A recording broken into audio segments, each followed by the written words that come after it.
Yes, indeed. My sister Martha and I have been talking all week about your sermon last Sunday. It's really wonderful, Dr. Harper. In only 2 short years, you've taken on the spirit of Brooklyn. That's very gratifying, Miss Brewster.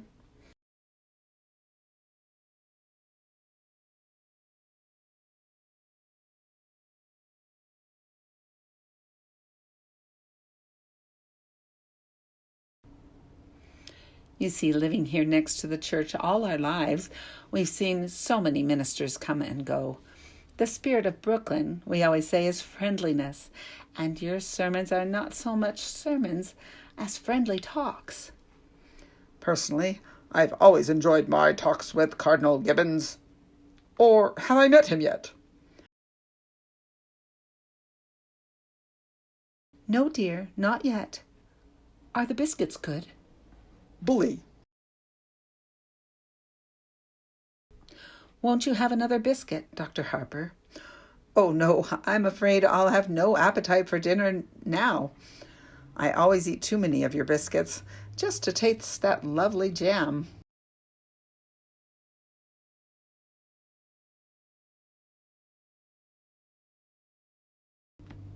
But you haven't tried the quince. We always put a little apple in with it to take the tartness out. No, thank you. We'll send you over a jar.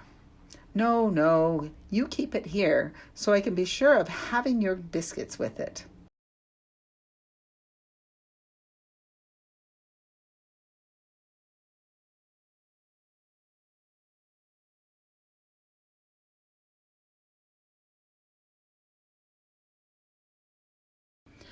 I do hope they don't make us use that imitation flour again. I mean, with this war trouble, it may not be very charitable of me, but I've almost come to the conclusion that this Mr. Hitler isn't a Christian. If only Europe were on another planet. Europe, sir? Yes, Teddy. Point your gun the other way. Gun? Teddy. To the west. There's your danger. There's your enemy, Japan. Why, yes, of course. Teddy. No, Aunt Abby, not so much talk about Europe and more about the canal.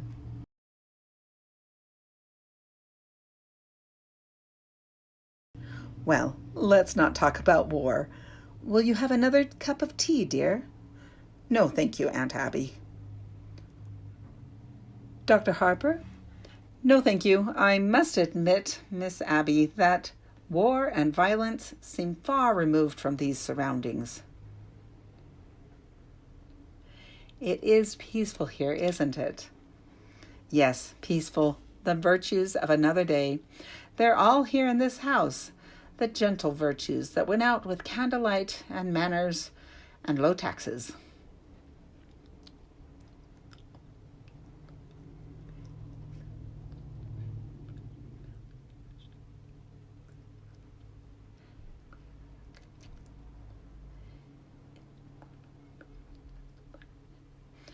It's one of the oldest houses in Brooklyn. It's just as it was when Grandfather Brewster built and furnished it, except for the electricity, and we use it as little as possible. It was Mortimer who persuaded us to put it in. Yes, I can understand that. Your nephew Mortimer seems to live only by electric light.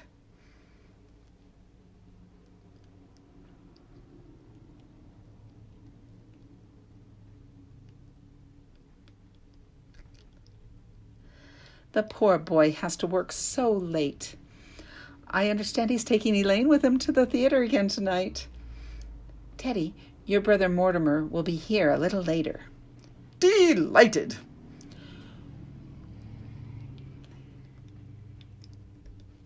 We're so happy it's Elaine Mortimer takes to the theater with him.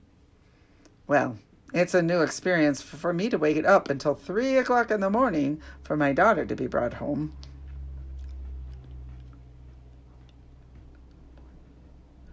Oh, Dr. Harper, I hope you don't disapprove of Mortimer.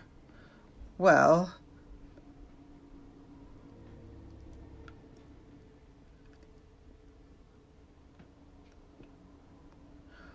We'd feel so guilty if you did. Sister Martha and I.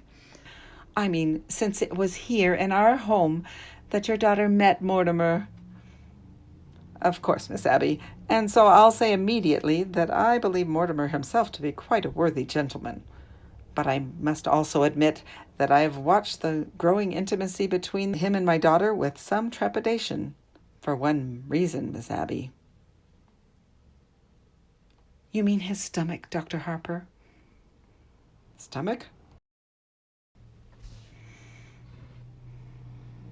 His dyspepsia. He's bothered with it so, poor boy.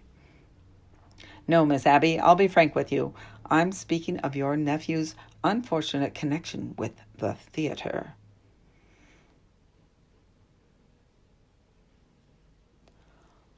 The theater? Oh, no, Dr. Harper. Mortimer writes for a New York newspaper. I know, Miss Abby, I know, but a dramatic critic is constantly exposed to the theater, and I don't doubt but what some of them do develop an interest in it.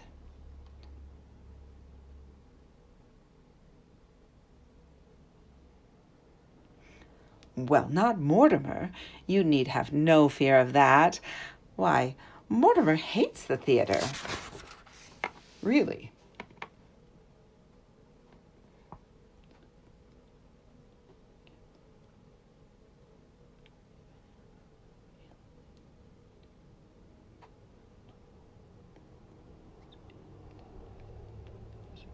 Oh, yes. He writes awful things about the theater. But you can't blame him, poor boy. He was so happy writing about real estate, which he really knew something about, and then they just made him take this terrible night position. My.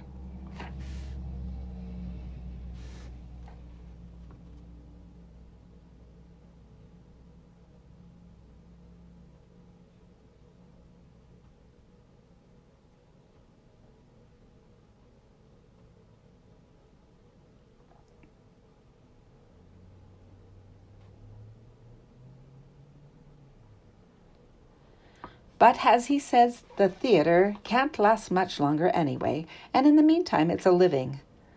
Yes, I think if we give the theater another year or two, perhaps. Well now, who do you suppose that is? No, thank you, Teddy, I'll go. Come in, Officer Brophy. Hello, Miss Brewster. How are you, Officer Klein? Very well, Miss Brewster. What news have you brought me? Colonel, we have nothing to report. Splendid. Thank you, gentlemen. At ease. You know Dr. Harper? Sure. Hello, Dr. Harper. We've come for the toys for the Christmas fund. Oh, yes. That splendid work you men are doing, fixing up discarded toys to give children a happier Christmas. It gives us something to do when we have to sit around the station. You get tired of playing cards, and then you start cleaning your gun, and the first thing you know, you shot yourself in the foot.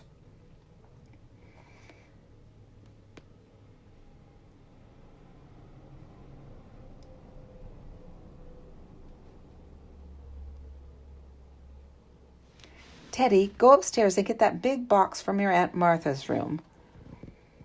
How is Mrs. Brophy today? Mrs. Brophy has been quite ill, Dr. Harper. Pneumonia. I'm sorry to hear that. Charge! Oh, she's better now. A little weak still. I'm going to get you some beef broth to take to her. Don't bother, Miss Abby. You've done so much for her already.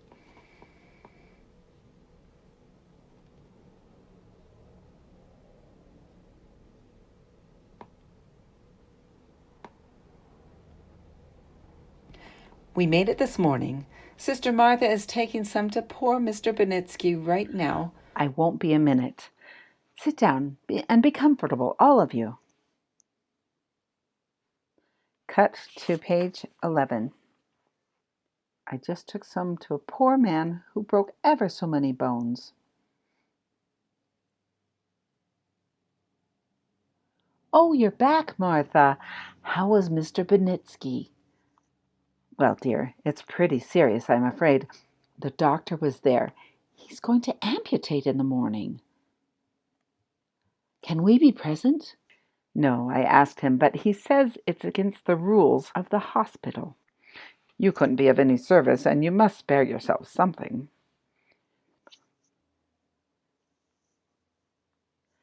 Here's the broth, Officer Brophy. Be sure it's good and hot. Yes, ma'am. This is fine. It'll make a lot of kids happy. That O'Malley boy is nuts about soldiers. That's General Miles. I've retired him. What's this, the Oregon? Teddy dear, put it back. But the Oregon goes to Australia. Now, Teddy. No, I've given my word to Fighting Bob Evans. But Teddy. What's the difference what kid gets it? Bobby Evans? Izzy Gohan? We'll run along, ma'am. Thank you very much. Not at all. Goodbye. I must be getting home. Before you go, Dr. Harper.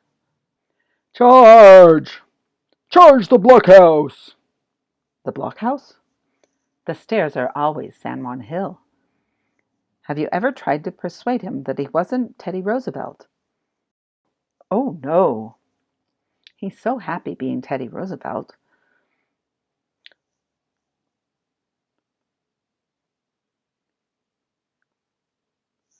Once, a long time ago, remember, Martha, we thought if he would be George Washington, it might be a change for him. But he stayed under his bed for days and just wouldn't be anybody.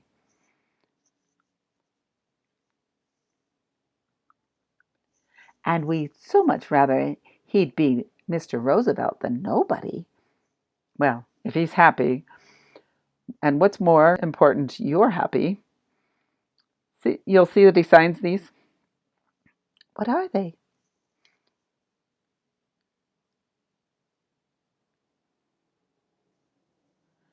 Dr. Harper has made all arrangements for Teddy to go to Happydale Sanitarium after we pass on.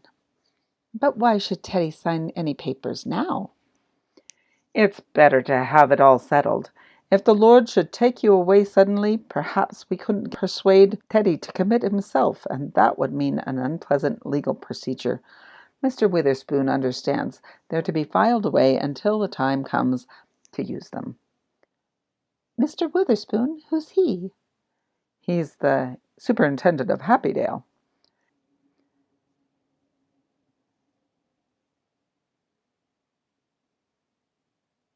Dr. Harper has arranged for him to drop in tomorrow or the next day to meet Teddy. I'd better be running along, or Elaine will be over here looking for me.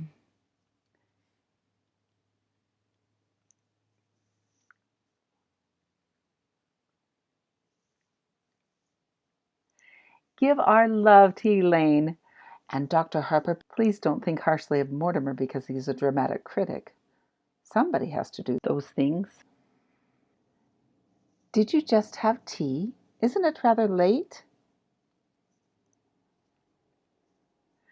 Yes, and dinner's going to be late too. So why?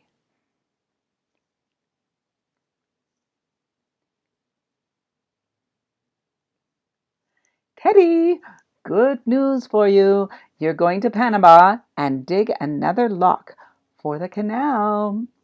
Delighted. That's bully, just bully. I shall prepare at once for the journey. Charge! Abby, while I was out?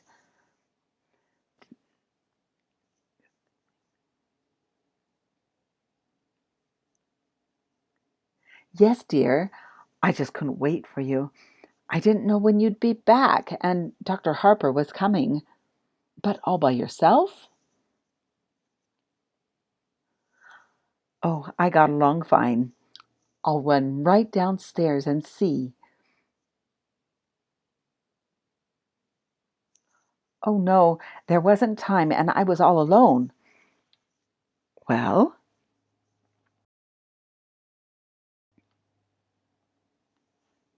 Martha, just look in the window seat. Oh, it's Elaine. Come in, dear. Good afternoon, Miss Abby. Good afternoon, Miss Martha. I thought Father was here. He just this minute left. Didn't you see him? No, I took the shortcut through the cemetery. Mortimer hasn't come yet? No, dear. Oh, he asked me to meet him here. Do you mind if I wait? Not at all. Why don't you sit down, dear? But we really must speak to Mortimer about doing this to you. Doing what? Well, he was brought up to know better. When a gentleman is taking a young lady out, he should call for her at her house. Oh, there's something about calling for a girl at a parsonage that discourages any man who doesn't embroider. He's done this too often. We're going to speak to him. Oh, please don't. After young men whose idea of nightlife was to take me to prayer meeting, it's wonderful to go to the theater almost every night of my life. It's comforting for us, too, because if Mortimer has to see some of those plays he has to see, at least he's sitting next to a minister's daughter.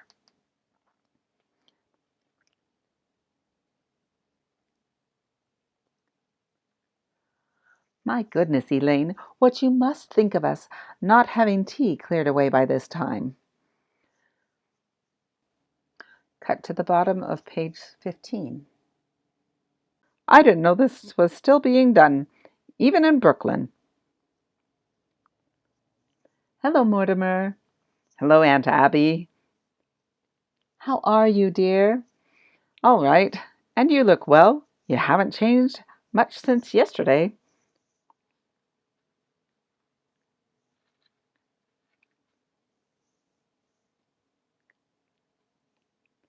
Oh, my goodness, it was yesterday, wasn't it? We're seeing a great deal of you lately. Well, come, sit down, sit down. Abby, haven't we something to do in the kitchen? Huh? You know, the tea things.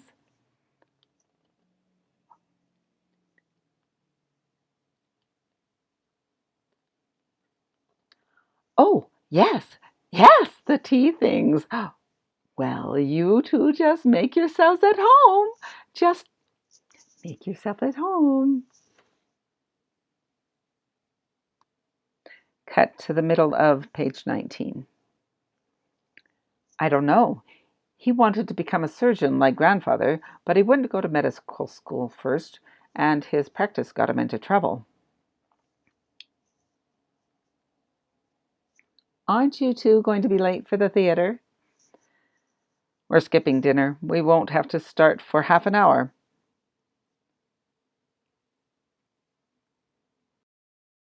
Well, then, I'll leave you two alone together again. Don't bother, darling.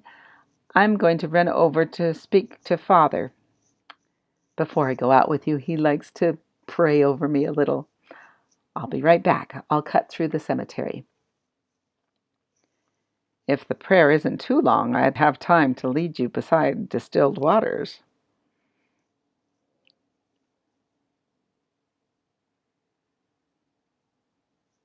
Mortimer, that's the first time I've ever heard you quote the Bible. We knew Elaine would be a good influence for you. Oh, by the way, I'm going to marry her.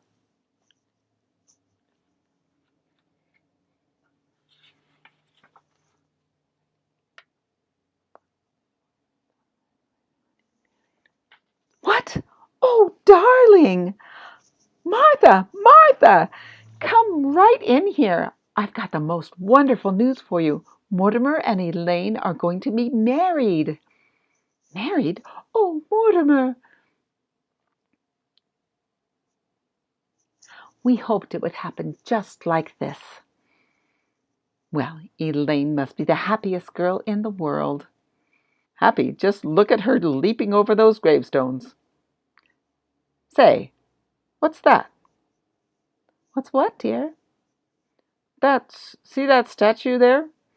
That's a Horrendinida carnida. Oh, no, dear, that's Emma B. Stout, ascending to heaven. No, no, standing on Mrs. Stout's left ear. That bird, that's a red-crested swallow. I've only seen one of those before in my life.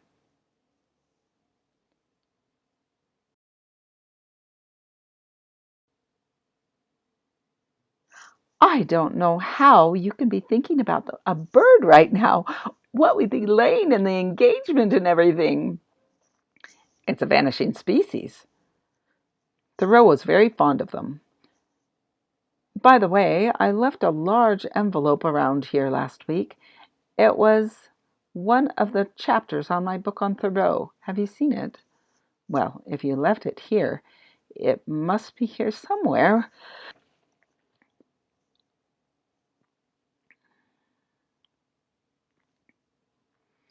When are you going to be married? What are your plans? There must be something more you can tell me about Elaine. Elaine? Oh, yes. Elaine thought it was brilliant. What was, dear? My chapter on Thoreau.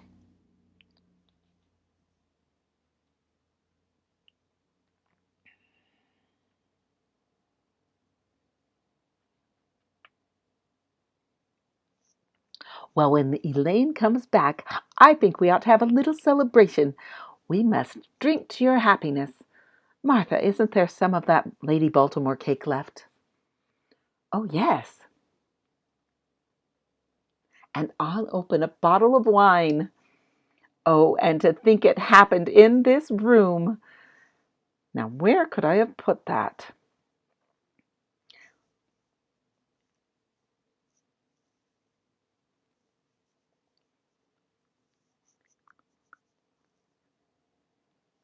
Well, with your fiancé sitting beside you tonight, I do hope the play will be something you can enjoy for once.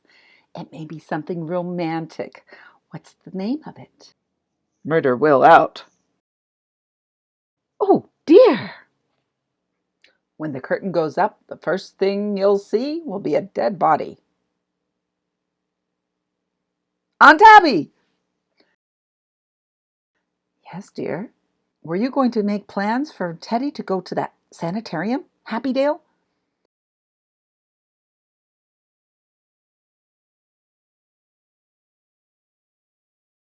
Yes, dear. It's all arranged. Dr. Harper was here today and brought the papers for Teddy to sign. Here they are. He's got to sign them right away.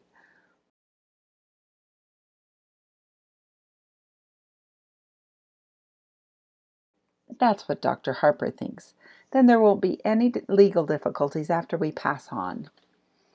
He's got to sign them this minute. He's down in the cellar. Get him up here right away. There's no such hurry as that.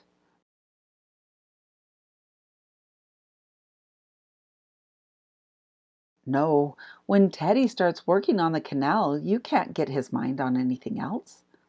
Teddy's got to go to Happydale now, tonight. Oh, no, dear, that's not until after we're gone. Right away, I tell you, right away.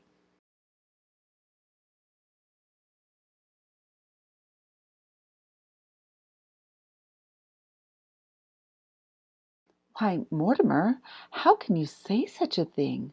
Why, as long as we live, we'll never be separated from Teddy. Listen, darlings, I'm frightfully sorry, but I've got some shocking news for you. Now, we've all got to try and keep our heads. You know we've sort of humored Teddy because we thought he was harmless. Why, he is harmless. He was harmless. That's why he has to go to Happydale. Why he has to be confined.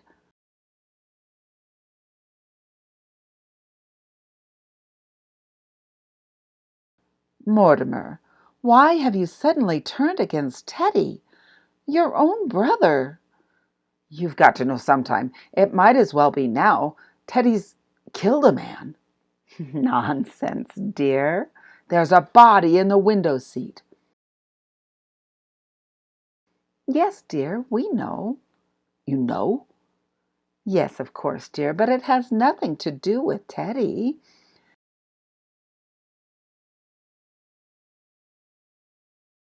Now, Mortimer, just forget about it. Forget you ever saw the gentleman. Forget? We never dreamed you'd peek. But who is he?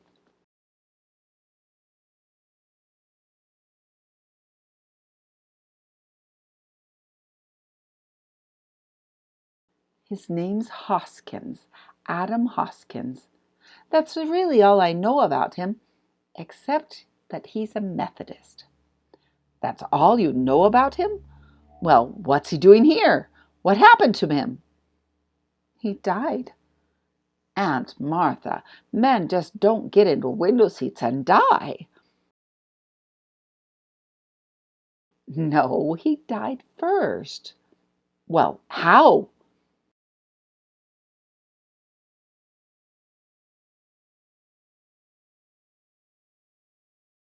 Oh, Mortimer, don't be so inquisitive. The gentleman died because he drank some wine with poison in it. How did the poison get in the wine? Well, we put it in wine because it's less noticeable. When it's in tea, it has a distinct odor. You put it in the wine?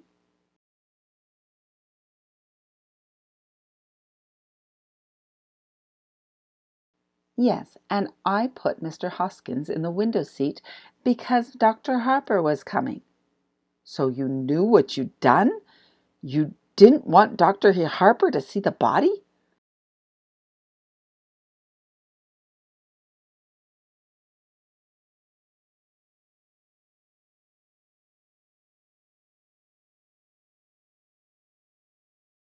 Well, not at tea. That wouldn't have been very nice. Now, Mortimer, you know the whole thing. Just forget about it. I do think Martha and I have the right to our own little secrets. And don't you tell Elaine. Oh, Abby, while I was out, I dropped in on Mrs. Schultz. She's much better, but she would like us to take Junior to the movies again.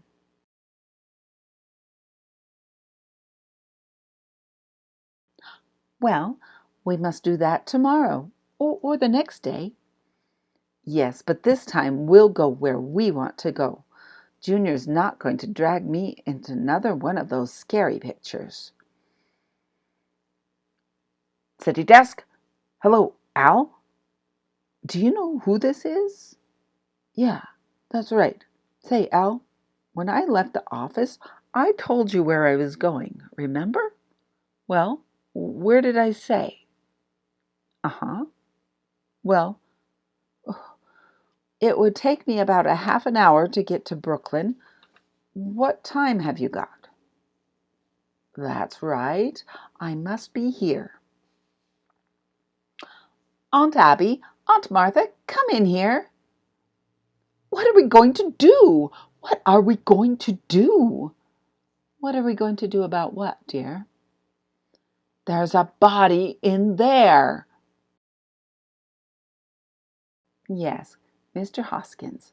Well, good heavens, I can't turn you over to the police, but what am I going to do? Well, for one thing, dear, stop being so excited.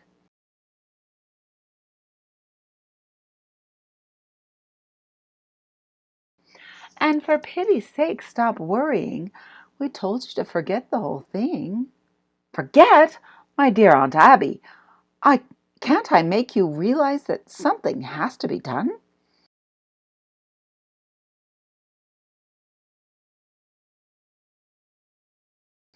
Now, Mortimer, you behave yourself. You're too old to be flying off the handle like this. But Mr. Hotchkiss. Hoskins, dear. Well, whatever his name is, you can't leave him there. We don't intend to, dear.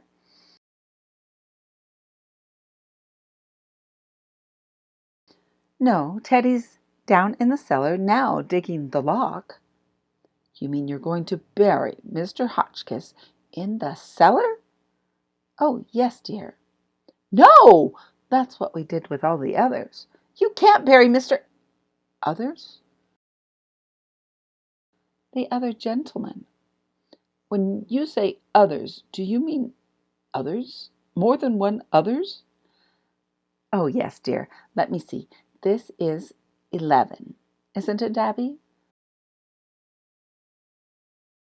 No, dear. This makes 12.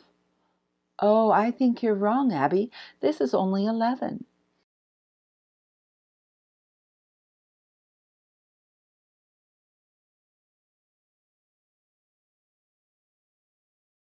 No, dear, because I remember when Mr. Hoskins first came in, it occurred to me that he would make just an even dozen. Well, you really shouldn't count the first one.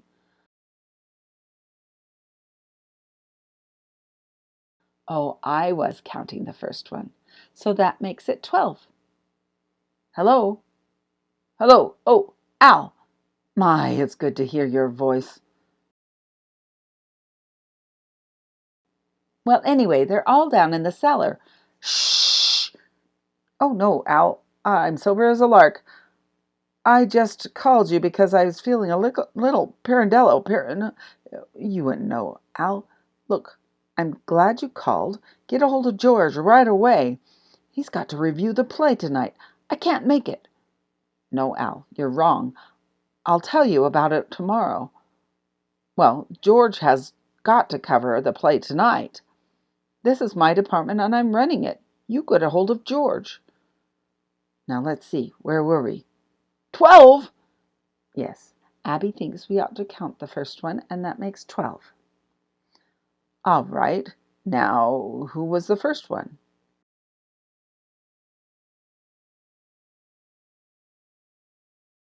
Mr. Midgley. He was a Baptist. Of course, I still think we can't claim full credit for him because he just died.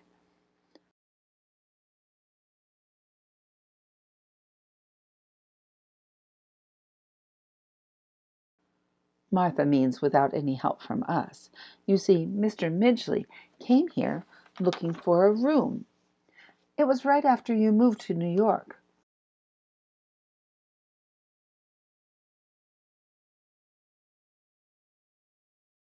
And it didn't seem right for that lovely room to be going to waste when there were so many people who needed it. He was such a lonely old man.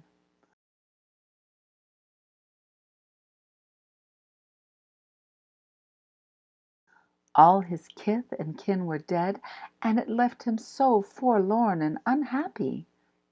We felt sorry for him.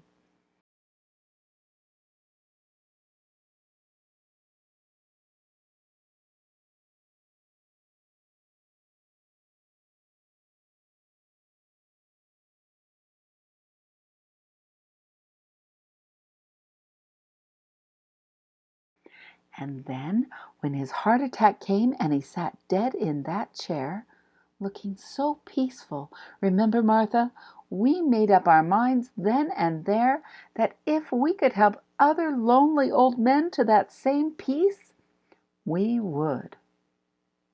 He dropped dead right in that chair. How awful for you. Oh, no, dear. Why, it was rather like old times.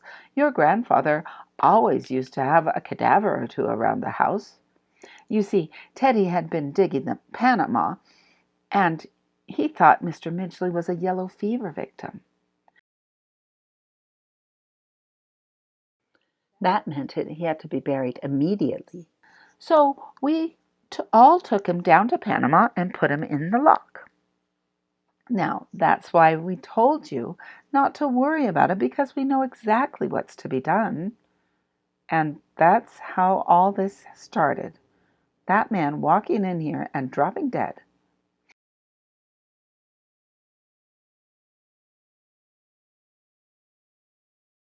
Of course, we realized we couldn't depend on that happening again.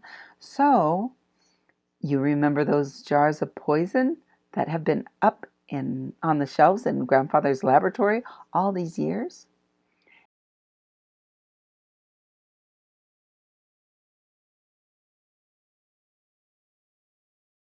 You know your Aunt Martha's knack for mixing things. You've eaten enough of her piccalilli.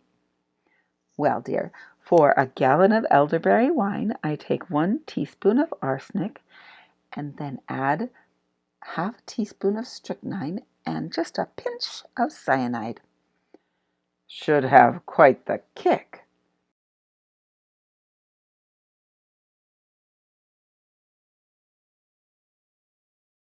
Yes, as a matter of fact, one of our gentlemen found time to say, "How delicious." Well, I'll have to get things started in the kitchen. I wish you could stay for dinner. I'm trying out a new recipe. I couldn't eat a thing.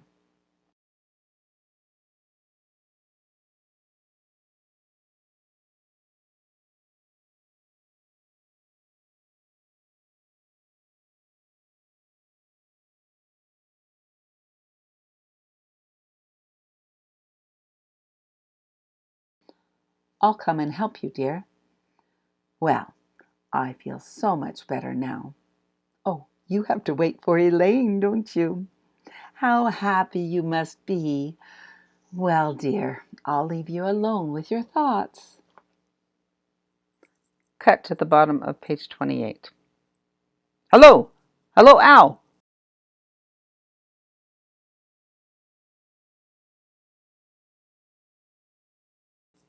That's the doorbell, dear, not the telephone. How do you do? Come in. I understand you have a room to rent? Yes, won't you step in? Are you the lady of the house?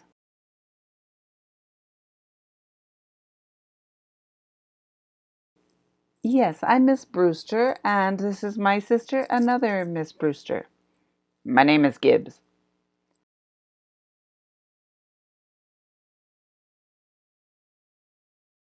Oh, won't you sit down? I'm sorry, we were just setting the table for dinner. Hello, let me talk to Al again. City desk. Al! City desk! What? Oh, I'm sorry, wrong number. May I see the room? Why don't you sit down a minute and let's get acquainted? That won't do much good if I don't like the room. Is Brooklyn your home? I haven't got a home. Live in a hotel. Don't like it. Hello, city desk. Are your family Brooklyn people? I haven't got a family. All alone in the world? Yep.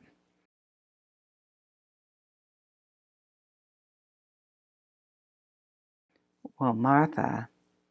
Well, you've come to the right house. Do sit down. Hello, Al.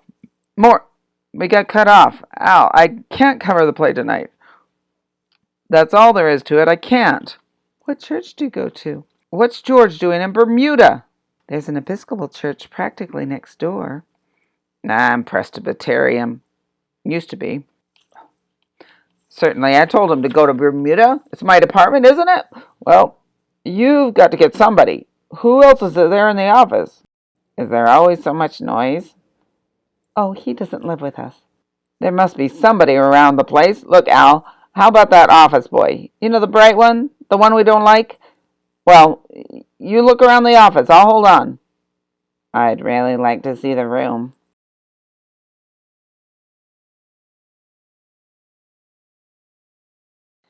It's upstairs.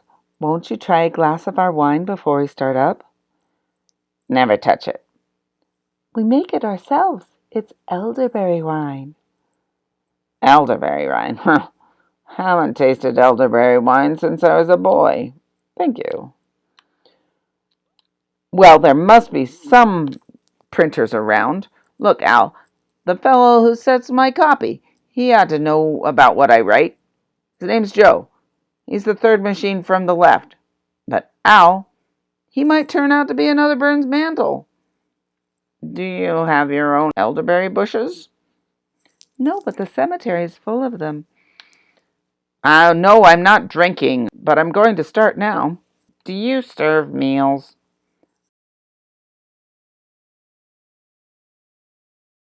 We might, but first just see whether you like our wine. Mortimer, eh, eh.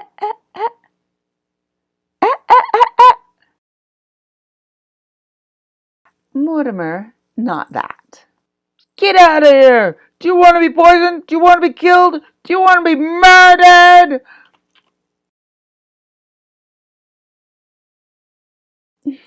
Now you've spoiled everything.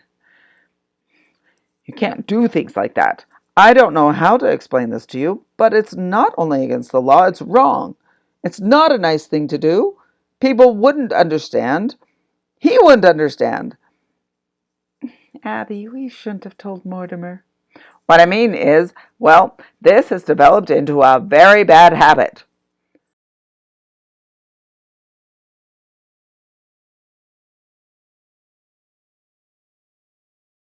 Mortimer, we don't try to stop you from doing the things you like to do. I don't see why you should interfere with us. Hello? All right, I'll see the first act, and I'll pan the hell out of it. But look, Al, you've got to do something for me. Get a hold of O'Brien, our lawyer, the head of our legal department. Have him meet me at the theater. Now, don't let me down. Okay, I'm starting now. Look, I've got to go to the theater. I can't get out of it. But before I go, will you promise me something? We'd have to know what it is first. I'd love you very much, and I know you love me. You know I'd do anything in the world for you, and I want you to do just this little thing for me.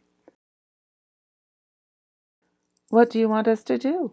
Don't do anything. Don't do anything. Don't let anyone in the house, and leave Mr. Hoskins right where he is. Why? I want time to think. I've got quite a little to think about. You know I wouldn't want anything to happen to you. Well, what on earth could happen to us?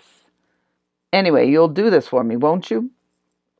Well, we were planning on holding services before dinner. Services? Certainly. You don't think we'd bury Mr. Hoskins without a full Methodist service, do you? Why, he was a Methodist. But can't that wait until I get back? Oh, then you could join us. Yes, yes.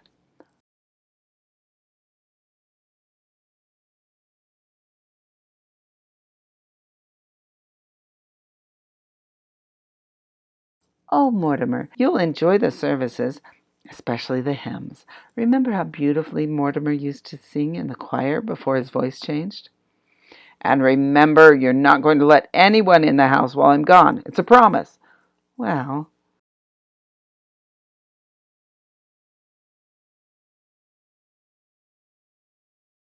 oh, Martha, we can do that now that Mortimer's cooperating with us. Well, all right, Mortimer. Have you got some paper? I'll get back as soon as I can. There's a man I've got to see. Here's some stationery. Will this do? That'll be fine. I can save time if I write my review on the way to the theater. Mortimer didn't seem quite himself today.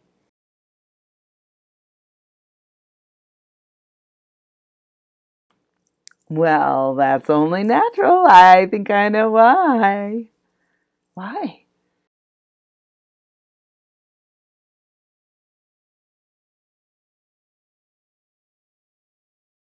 He's just become engaged to be married. I suppose that always makes a man nervous. Well, I'm so happy for Elaine, and their honeymoon ought to give Mortimer a real vacation. I don't think he's got much rest this summer.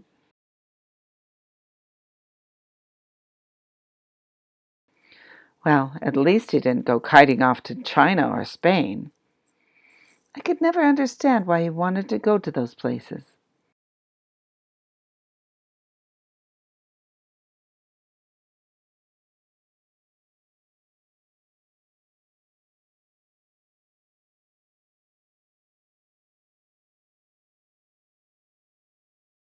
Well, I think to Mortimer, the theater has always seemed pretty small potatoes. He needs something big to criticize. Something like the human race. Oh, Abby, if Mortimer's coming back for the services for Mr. Hoskins, we'll need another hymnal. There's one in my room.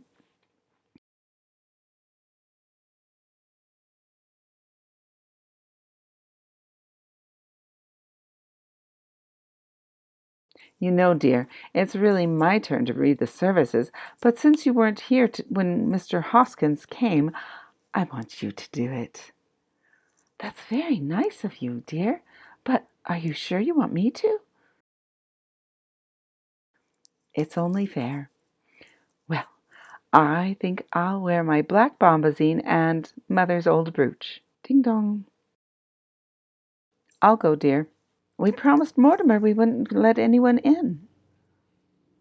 Who do you suppose it is? Wait a minute, I'll look. It's two men. I've never seen them before. Are you sure? There's a car at the curb.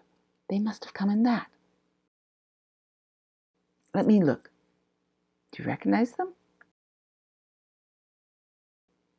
They're strangers to me. We'll just have to pretend that we're not home.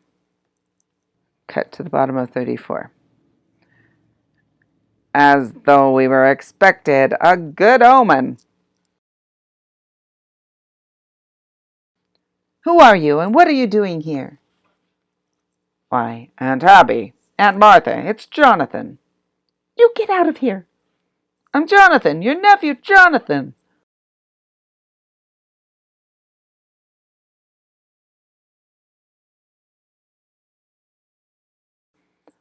Oh, no, you're not. You're nothing like Jonathan, so don't pretend you are.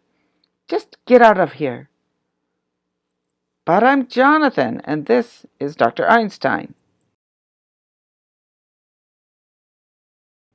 And he's not Dr. Einstein either.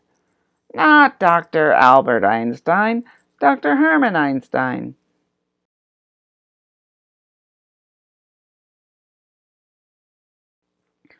Who are you? You're not our nephew, Jonathan.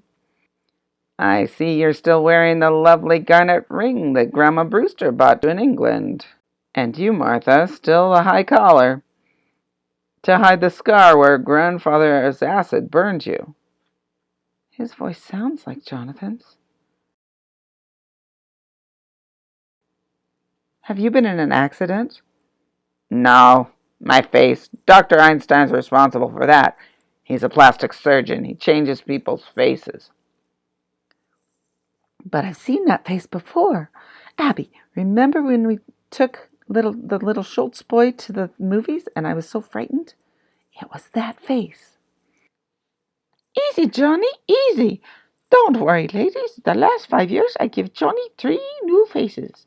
I give him another one right away. This last face, well, I saw the picture too, just before I operate, and I was intoxicated. You see, Doctor, you see what you've done to me, even my own family. Johnny, you're home in this lovely house. How often he tells me about Brooklyn, about this house, about his aunts who he loves so much. They know you, Johnny. You know it's Jonathan. Speak to him. Tell him so.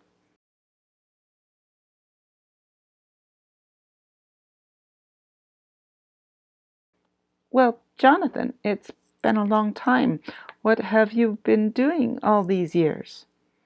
Yes, Jonathan, where have you been? Oh, England, South Africa, Australia, the last 5 years in Chicago. Dr. Einstein and I were in business there together. Oh, we were in Chicago for the World's Fair. Yes, we found Chicago awfully warm. Yeah, it got hot for us too. Well, it's wonderful to be in Brooklyn. And you, Abby, Martha, you don't look a day older, just as I remember you. Sweet, charming, hospitable, and dear Teddy. Did he go into politics? My little brother, Doctor, was determined to become president.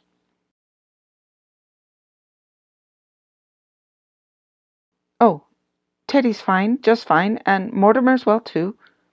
I know about Mortimer. I've seen his picture at the head of his column. He's evidently fulfilled all promise of his early nasty nature. We're very fond of Mortimer.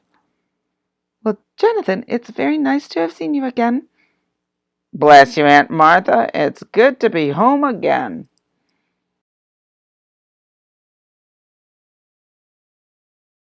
Well, Martha, we mustn't let what's on the stove boil over. Yes, if you'll excuse us for a minute, Jonathan, and unless you're in a hurry to go somewhere.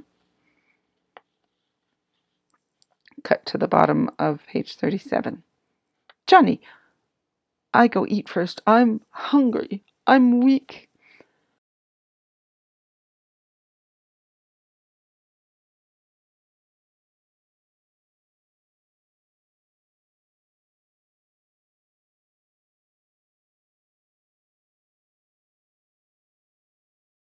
Jonathan, we're glad you remembered us and took the trouble to come in and say hello. But you were never happy in this house, and we were never happy while you were in it. So we've just come in to say goodbye. Aunt Abby, I can't say your feeling toward me comes as a surprise. I've spent a great many hours regretting the many heartaches I must have given you as a boy. You were quite a trial to us, Jonathan. But my great disappointment is for Dr. Einstein.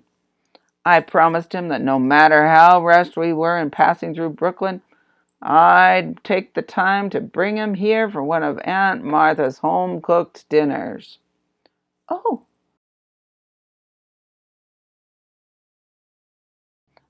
I'm sorry. I'm afraid there wouldn't be enough. Abby, it's a pretty good-sized pot roast.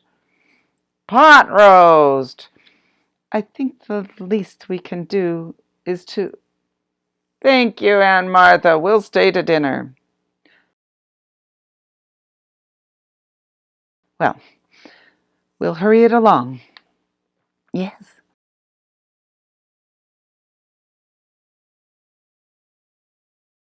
Oh, Jonathan, if you want to freshen up, why don't you use the washroom in Grandfather's old laboratory? Is that still here?